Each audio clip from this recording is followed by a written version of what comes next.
Shortly after 8 p.m. Friday night, an F3 tornado dropped from the sky, damaging 163 Paulding homes and doing close to $10 million in property damage.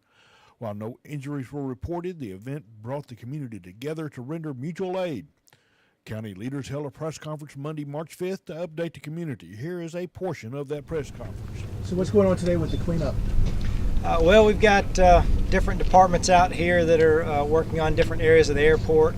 Obviously, Greystone Electric's out here getting the electric back to the airport. So just coordinating a massive cleanup effort. I wasn't out for your earlier briefing. How many buildings and planes ended up being impacted by the storm? Well, we have 23 airplanes. Current count looks like about 18 of those are totaled. A couple of the others are in question. We've got 3 or 4 that are probably still in okay shape. Building-wise, the hangar behind me is going to be a total wreck. It's going to have to be taken down and rebuilt. The terminal building has probably sustained maybe a couple of $100,000 in damage, mostly to the roof and water damage. Well, the south end of the hangar is the most damaged, and certainly we're not allowing anybody in that half of the building.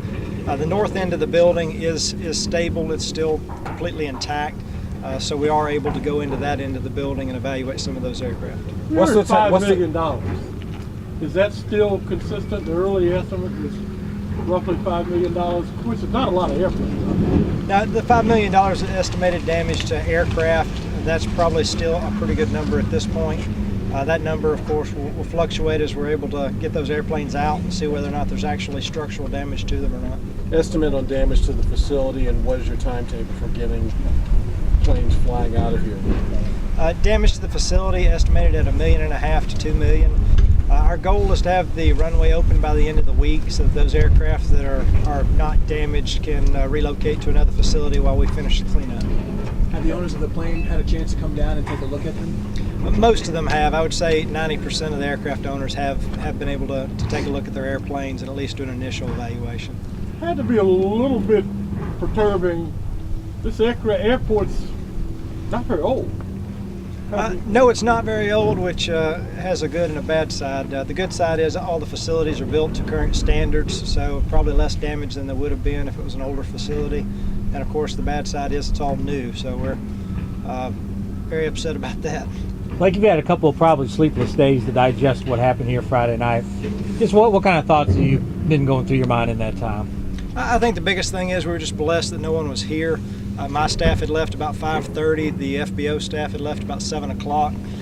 Tornado came through about 8:30, so we didn't miss it by much. So we were just blessed that there wasn't anyone here at the time. Is all the damage covered by insurance, or will the county taxpayers have to pick up any of it?